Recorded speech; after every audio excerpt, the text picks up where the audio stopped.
Finally got around to watching Sinners the other night. Yeah, is it as good as people say it is? Not at all. Oh, really? I liked it. It was a cool movie, but shitty review incoming. Okay.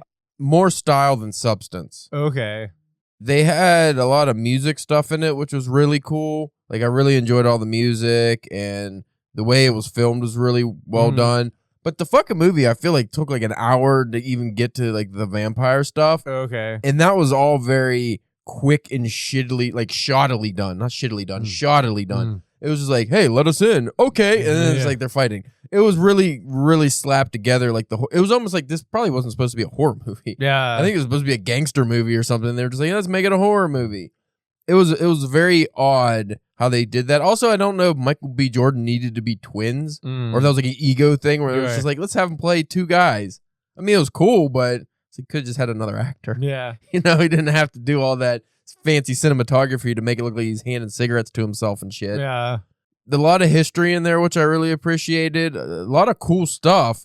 And also kind of mad because, you know, I was working on that story I called Smokestack Lightning, which is based on an old blues song. The characters are the Smokestack twins. One smoke, one stack. So now, and because of the setting, my story is Kansas City in the 1930s. This is Mississippi in the 1930s. Also, my story so far is set place in like an old old club. These guys are setting up a club. I had no idea what like the setting the sinners or anything. So I apparently just stole a lot of the ideas from a movie I didn't see or know anything about yet. Well, are your twins, are they identical? I don't have twins in my story. Oh, the brothers, I mean. I don't have brothers in my story. I'm saying my story's called Smokestack Lightning, and they're in the movie they're called the Smokestack Twins. Oh, I thought you were saying in your story they was the smoke. I'm sorry. No, in the movie they're the Smokestack Twins. Okay. So you know they obviously it was a nod to that song, but but the movie it was all right. I thought the acting was good, but just like from a writer's perspective, like the plot doesn't. Now, I do have one question because I have seen like a clip from the movie Soaking Around, you know, before, and it had a lot of coos talking, a lot of eating coozes. Yeah, that comes up a few times. I was gonna say, is that just that one scene, or is that, you know? No, there's actually a scene where Michael B. Jordan is teaching his young cousin, who's actually, I guess, the protagonist of the story, is the good guy, which is weird because the kid has the deepest fucking voice I've ever heard. He's pretty. He's got to be like 20 years old, but. Anyway, he's teaching him how to lick the coos, and he's talking about like the button. You got to work the button. It's pretty funny. Like I said, like the dialogue's great. I thought the movie was really good, other than the actual plot of the movie. Now, do you think if it didn't have like all this hype, like, you know, you've heard all this hype for the movie, you know, since it's been out and stuff, and then you finally saw it, do you think that might have had a negative effect of being like, man, people are really tired. This must be great. No, because that stuff doesn't really matter to me. I just go into I mean, every once in a while, I guess I'll be disappointed if a movie doesn't live up to whatever the hype was. But like this one, you know, just like the Jordan Peele movies, I'm used to them overhyping these things because of like the demographic. They're like, oh, it has to do super well so we can make more black movies. And I'm like, I understand that, but at the same time, I would, you know, it's like a B level.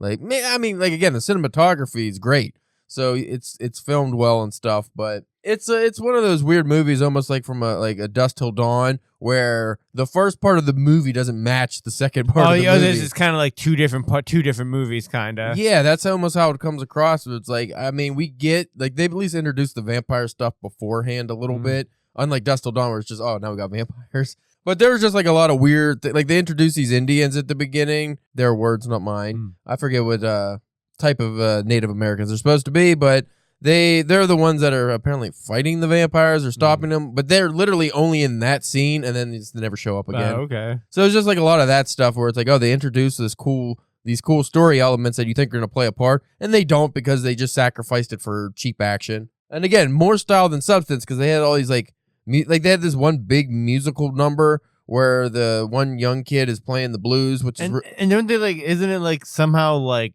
they go through like time or something? Well, that's what I'm saying. So in this scene, they're playing the blues.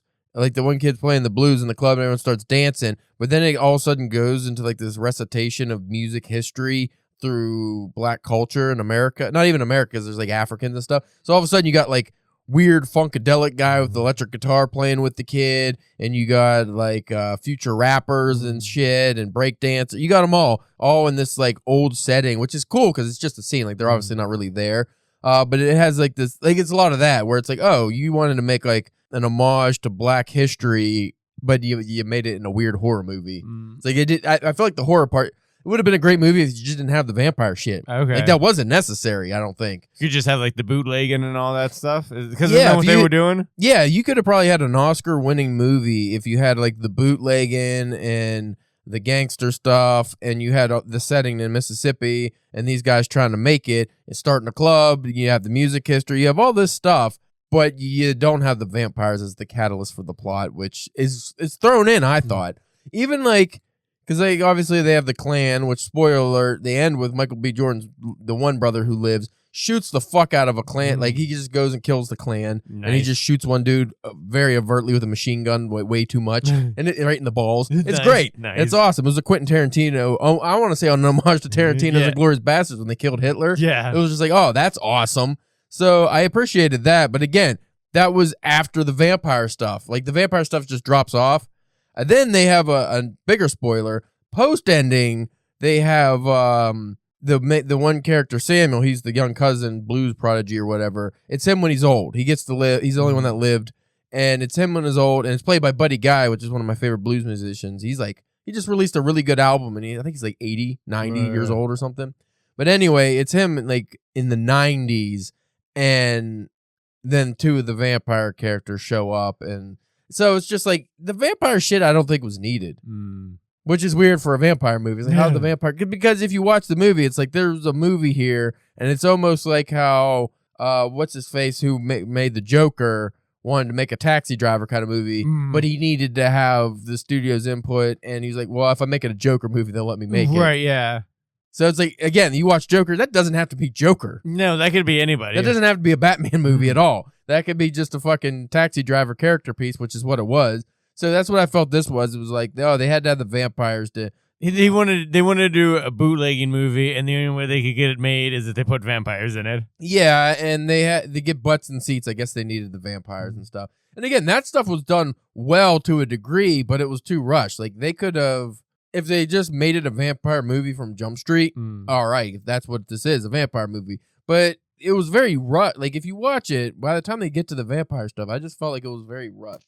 Yeah, so I don't know exactly the process behind that movie was, but I mean, it was a solid movie. I'm not gonna rewatch it just because I was like, it wasn't that great. Like, I don't understand all the hype because literally the few scenes that I kept seeing flittering around online were they like the best scenes? But those were just like the only scenes people talked about because those were the only real entertaining horror scenes.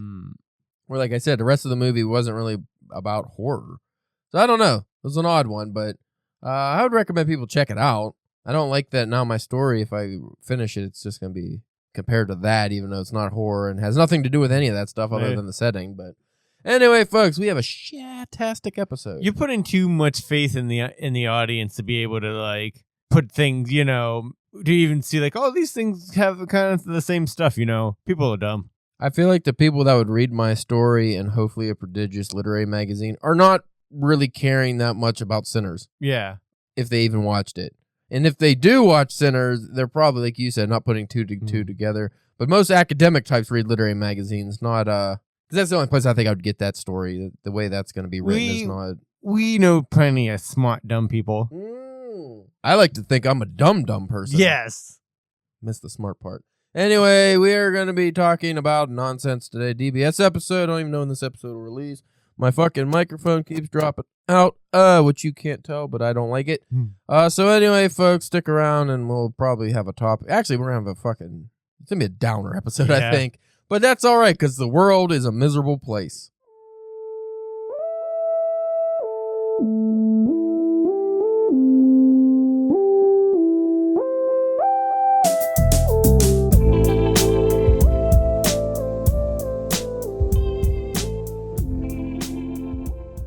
You are listening to the Drunken Pen Writing Podcast. I'm your host, Caleb James. With me, as always, Spencer, the Bristol Ball Bag Bouncer Church. Oh. You know, like dodgeballs or basketballs. volleyballs, tennis balls. Tennis balls don't come in a bag. They come in one of those Pringle cans. I always love that. Like, I buy them just so I could pop them. Yeah. They don't need to be airtight, but they are. I appreciate that. Yeah, it is weird that they are airtight. They have an odd smell that comes out that I hate, but like, it's like gasoline. Like, the smell of gasoline is like, that's gross, but I can't stop. But I love it. I love it. Or you get just a little bit of poop on your finger. Don't be gross. Anyway, today we're talking about us being fucking losers. Losers and failures. Man, imposter syndrome hit me real hard the last couple days. Do you want to announce your failure first? I mean, because we've been talking. I wouldn't normally announce the actual publication. I'm not going to do that for myself. No. But since we've been talking about it for so long. Yeah. I had a story in the newest issue of for review of the newest issue of Starlight Pulp, which would be 7 because you were 6, right? Yeah, 7. So it would have been you submitted to. You're not in. No. I put in tried to submit a story very early. Yeah, and they were finally got around to like they were going to announce, starting letting people know and stuff like that, and it took a couple weeks, but I finally got a rejection email from them. It was a nice, it was a very nice email. They did say they want to see your work again in the future. That's good. So not bagging the magazine or anything. Now I'm more just to get the who got in. Just to get the next issue. Be like, motherfuckers, you did get in, But well, that's always interesting. Is like if you read, because I've done that hate read thing just to see who got in. I don't know what's worse when you read it and there's like, this story's worse than my story, motherfuckers. Or when you read it and you go, God damn, these are all really good. No wonder why they didn't take me. I really fucking suck. Well, I did have some worries whenever they started announcing like, oh, these are the most stories we've ever got for a single issue. I was gonna say that was the big thing. It was like, man, they're getting hundreds. Well, they already said in the last issue they got hundreds of stories, and I'm like, and I won't announce on air. Actually, I'll pause it to tell you here in a second. But a good writer friend of mine who's very well established, I believe, got rejected in this issue. So you're not alone. Oh, wow. So I will pause it now to tell you. I'll put a big bleep there. Yeah. Maybe I'll just bleep it out. But yeah, that you're not alone in getting rejected from them. But which I didn't submit to them. I thought about it because I do have that one Western story, but I was figuring I'll wait till February. So I don't know if you were going to write something else for February. But also, like when I was on the podcast with them, their Pulpcast, like Brian, the guy who runs it, was talking about how they go about putting the issues together. And he said a lot of the time, it's not even about the story quality or anything. It's literally the fit in the anthology. So one, it's like, oh, your story was a noir comic book story. So it's like, oh, we need a noir, like an odd, like a story that's completely different from the other ones. And oftentimes that might be a horror story, but length is an important part. So yours was like a basic, I think 7,000-ish. Yeah, and some change, 7,500 length. Yeah. So he's like, sometimes we actually just need a really short one. Sometimes we need a 12,000 worder. So you might have a submission that fits most of the things, but just because of length or because we have 3 Westerns, we can't have another Western. So who knows? Maybe somebody submitted more comic book stories. Like you never know what the fuck happened. But I mean, I guess one good thing we talked about this kind of before is that it did take a while for them to get back to me. Like it wasn't an you didn't get an early rejection. So I mean, I guess small victories in that. So hopefully I made it through at least a couple screening processes, maybe. Because they do have a team that puts it together. But I want to go through before I go into my failures. I want to go into the levels of grief. Yeah. That you might have felt. I just want to see if you felt, because I felt this in the past. You start off submitting with hope, right? You did all the right things. You did everything you could. So you got that little glimmer of hope. And then you start talking yourself into, oh, I think I have a good chance. Yeah. Oh, things are going well. Ooh, they're liking my stuff, or, on social media or whatever it is. And you just feel like that little level goes up a little bit. And then when the hope, it seems to be at an all-time high, it starts to drop because you haven't heard anything. Yeah. And then you're like, oh no, I'm not hearing anything. And then you start getting the self-doubt and like, oh, they're not gonna like it, blah blah blah. And then it starts going back the other way again when you hear, oh, they're going through the submissions now and stuff. It's like, oh, they didn't hate me, they just weren't going through them yet or whatever. And then you get the email and you just see the name. Yeah. Right. And then that hope is at the all-time high, and you're on the fucking ledge. You're like, is this going to be miserable? I immediately always go miserable. Yeah. I always go rejection. Right. Sometimes I'm like, I don't even need to open this fucking thing. And then, I mean, you didn't get this in your email, but I did in my recent one of the recent ones I got, where you read the first line or two and it sounds like you got in, and then they hit you with the you didn't get in. The one that pisses me off most is, oh, this was such a fantastic read. We really loved the story, but unfortunately, we don't have room, or it doesn't fit our needs. Just say it's garbage. Say it's terrible. Say you hated it. I'd rather you just be like, we fucking hated it. Don't submit again. And then they give you please submit in the future. Please give you money in the future. That's what I always fucking think. Right, yeah. Yeah. So that's probably what a lot of writers go through. But it sucks. It's bad. It didn't help that I was like, or maybe it did help. Because when I got it, I was in the middle of a gym session. Yeah. So you're right. So I was already pretty drained physically and mentally anyways. So maybe it just kind of washed over me more. Just like, oh, that's well, like you said, you texted me. Thank God it wasn't the day before, because that was your birthday. Right, yeah. Which I thought in the back of my head is like, wouldn't that be cool if they like accepted him on his birthday? And then I thought, wouldn't it be awful if they rejected him on his birthday? Right. Well, it's fucking rotten timing that would be. But yeah. That sucks, but I would use that as motivation. Yeah. And I believe that's a solid story, so we should be able to get it somewhere. And it's just like, and it's not, and this isn't a slight to any place that I ever got, published anywhere previously, but like that was like kind of aiming pretty high. This was like my first one where it's like, I want to get published by them. I wrote a story specifically for their, for their magazine.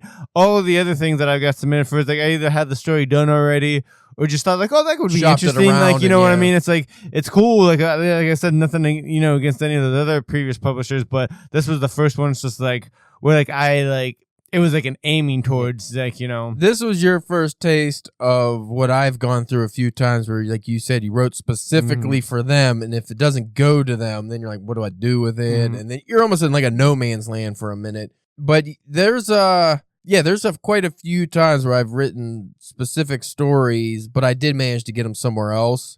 So I always try to have backups. But there's also times where story doesn't go anywhere, and I'm like, what the fuck do I do with this? But there is hope, because like my Jupiter's Ascent story that got into the page gallery, I've been getting that consistently rejected for the last 3 years. Yeah. Not one positive word towards that story. I assumed everyone hated it. But I did get it published and got it in print, so I was happy about that. There's another story that I keep getting very favorable rejections for, which is almost worse. Right. Also, the one writer buddy I was telling you about that I didn't mention, he was telling me that his first novel he wrote, he got an apology rejection. An apology rejection? Yeah, like they were sorry to reject it. How fucking awful is that gotta be? We're sorry. We wish we could take it. I would fucking jump off a cliff. I would like email them back. I'm like, don't ever do this to another writer again. Like, just warning. Like, ever do this again. But yeah, I've got a string of rejections lately, and at least 2 of them were for ones I thought were guaranteed acceptances, which is very harmful for the ego. Yeah. One of the rejections I showed you that I got last week, I could just say it was Georgia Review. That was for the one story that I've gotten very favorable, rejection reviews for. I submitted to them in February and paid, and I'll just read it on air. I'm sure many. You remember how much you paid? Between $3 and $6, something like that. Dear Caleb, thank you for your submission to the Georgia Review. We have read your manuscript carefully and decided against publication. We appreciate the opportunity to consider your work. Garbage. Generic.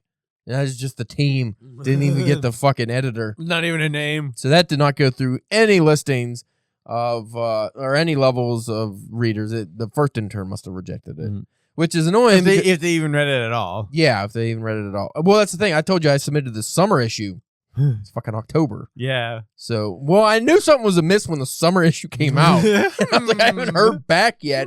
So you didn't probably read it, which is fine, but give me my money back. Yeah, because what it probably was, they were probably going through the files or whatever. Too many, or they already made their selections. And they saw that, like, oh, fuck, we have people that had submitted for this issue and we never got back to them. So they just probably sent, like, that blanketed email out to everybody. Yeah. Now, this is one I thought was guaranteed. I'm not going to give them away, but just the bulk of the email. We got so many incredible submissions this time around. We actually can't believe it. Sadly, that means you were not able to include. We were not able to include your work this time around, and then they want me to submit again and stuff. And I've actually been published by them before, so my story, I don't know if it necessarily fit their theme, but it is pretty fucking bleak.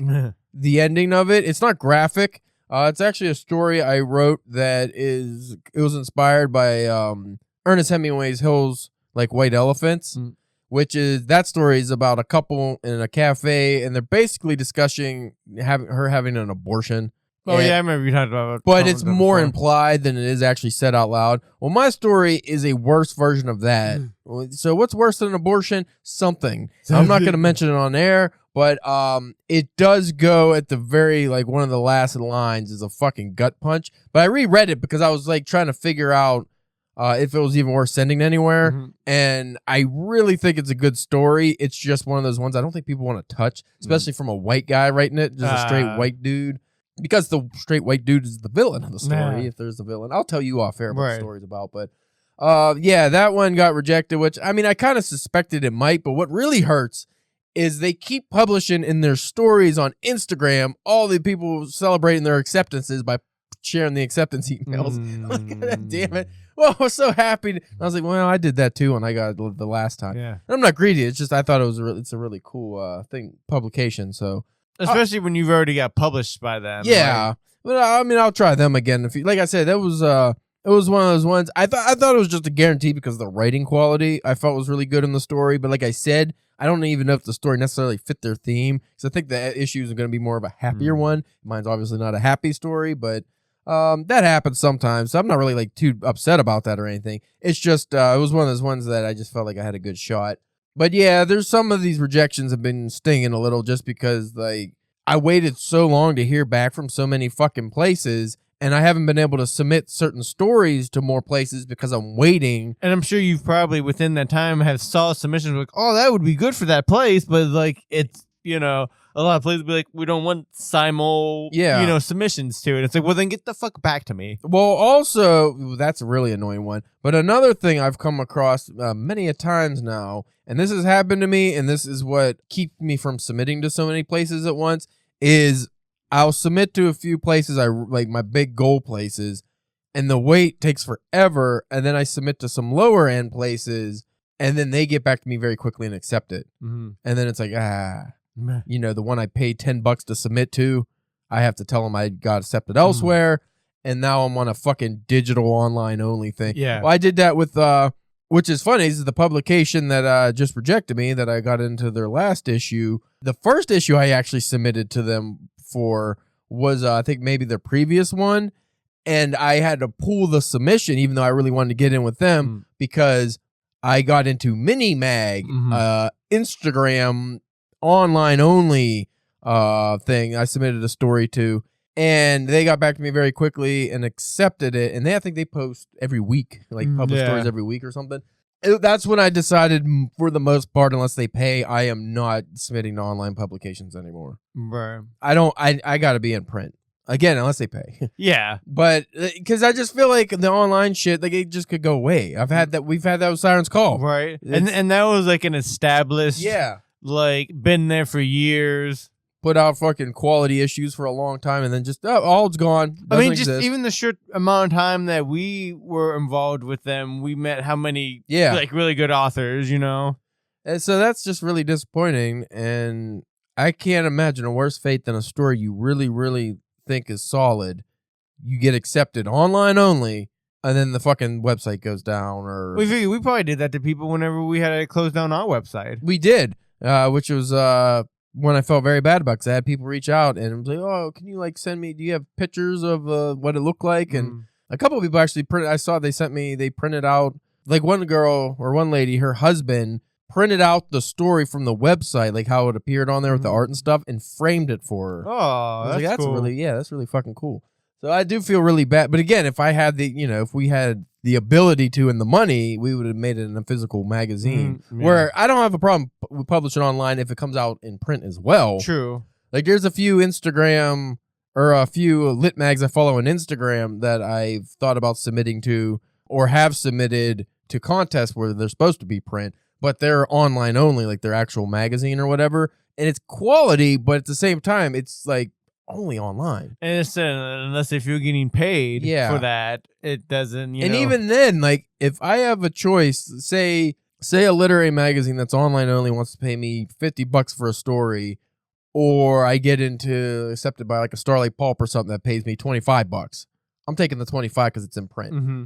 More people, one, I feel like they see it as more legitimate when it's in print, but two, there's a better chance of that showing up in random places that people care about versus online where, you can send it to anybody, but I don't feel like also people... you can get copies and hand them out to people, or go to shows, like you have something there you can give, people can buy. Well, put it this way. How often have you gone to like somebody post a link to a story they wrote that got published online? You're like, yeah, I'm going to read that, and then just never got around to it because it's like, I don't fucking want to read on my phone, Right. Or like, oh, I've been scrolling for 10 minutes and the story's still going. Even though the story might be good. Something about the actual pages, like, or even if it was a Kindle, like an ebook, it's still like more readable versus just a fucking digital page. I don't like that.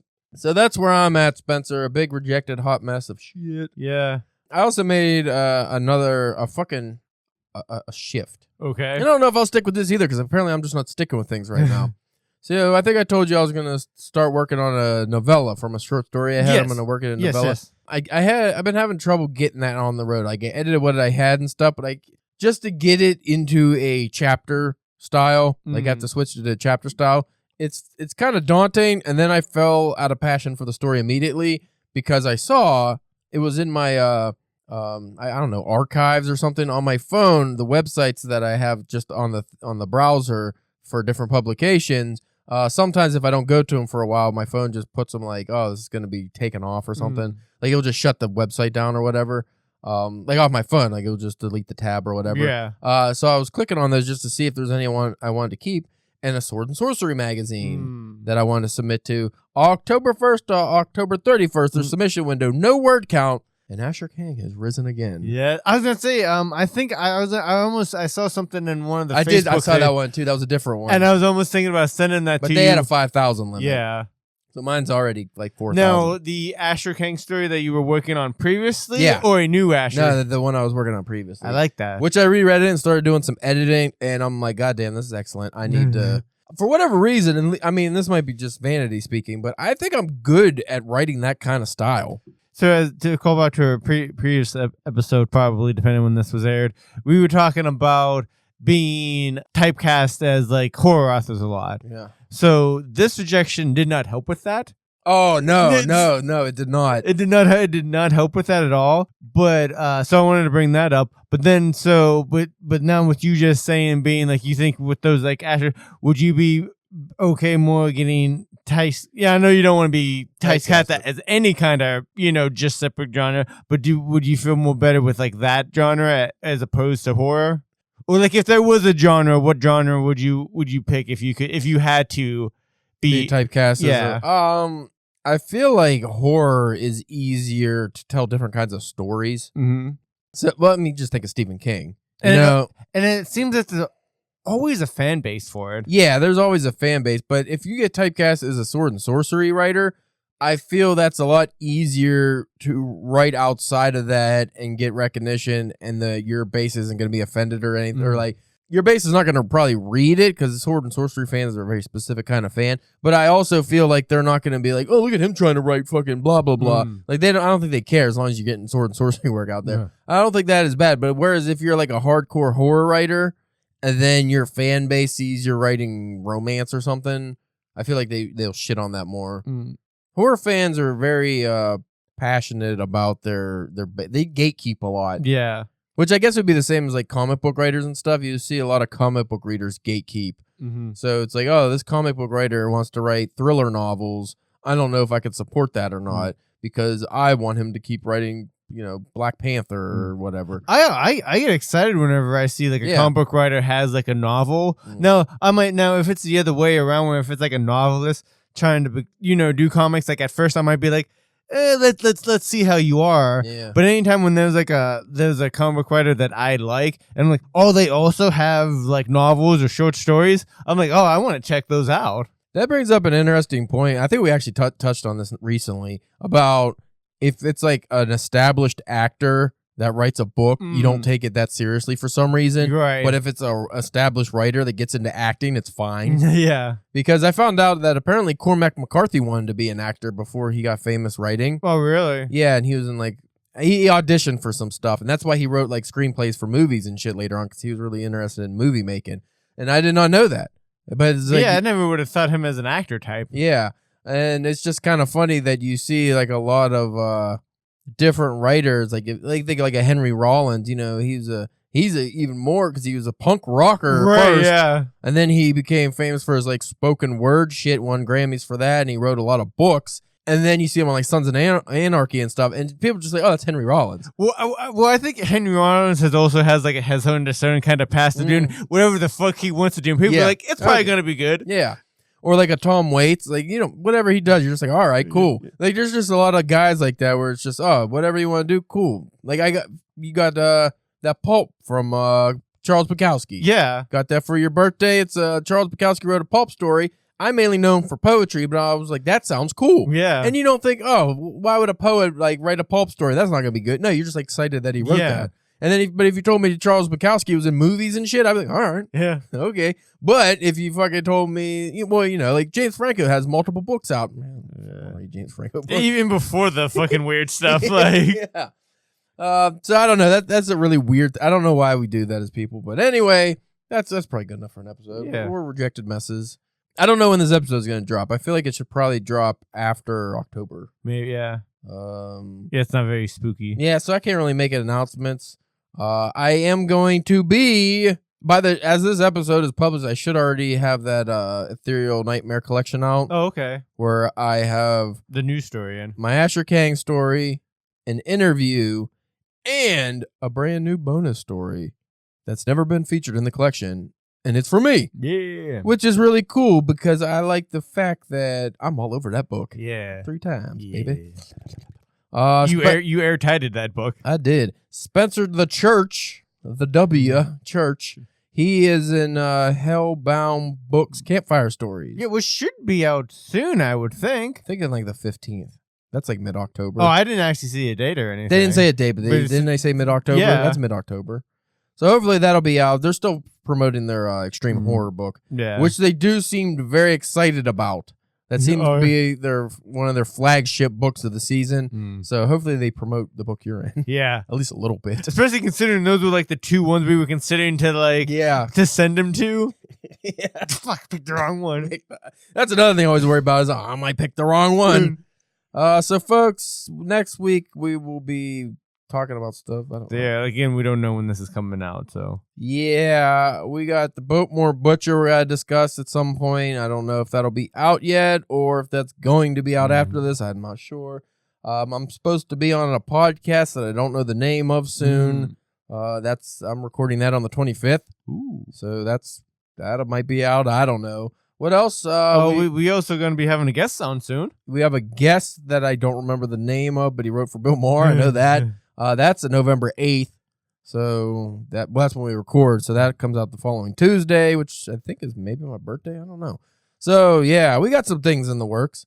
I also have been getting a lot of emails, even though I very publicly announced that we are not taking solicitations anymore, guest solicitations. But I got another like a 90-year-old author that wants to be on this. I'm not talking no fucking. Is this thing on?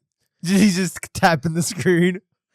Why are you sending this stuff? Yeah, and then we got like some fucking Navy SEAL fucking killed Bin Laden wants to be on. No, I don't think so. Yeah. You know why? Because I'm not fucking qualified to talk to people like that. When we have like neuroscientists and shit on, like I don't. Hey, let's have a physicist on. Do you like math? Because I'm not very good at math. Like, what the fuck are you gonna talk about? Math is hard. Math is quite hard. How do you get about doing the math? Is the math the thing that you learn, or are you just good from birth? Do you have extra fingers and toes? When I wake up in morning, I go my feet to bathroom and make pee. How do you make pee? I put pants on one leg at a time. Do you do 2 legs? I do 2 legs sometimes, but then I fall. So, folks, if you like the stupid shit we talk about, I don't know why why you would, but apparently people do because we get hearty messages saying that some people listen. You can check us out at DBW Podcast on Instagram, Facebook, YouTube, and Twitter. But I will warn you, we post nothing other than the podcast announcements. Pretty much. Yeah, I don't care. You talk about because I always get fucking solicitations about growing the brand and publishing shit, and I don't know. No, I'm not hiring producers. I'm not doing anything. You know why? Laziness. But Spencer, he is not lazy. He is on OnlyFans. He is in Bristol, and he is bouncing ball bags. Bouncing ball bags. CalebJamesK.com. You can see my publication history. I got things on there that I'm trying to remember to post the things I've been published in. Yeah. A couple times now, I'm like months late, but I do publish them. Or put them on the publishing tab. So check that out. And until next week, we will, I don't know, see you. Listen to us. Talk to you. We'll talk to you. Talk at you.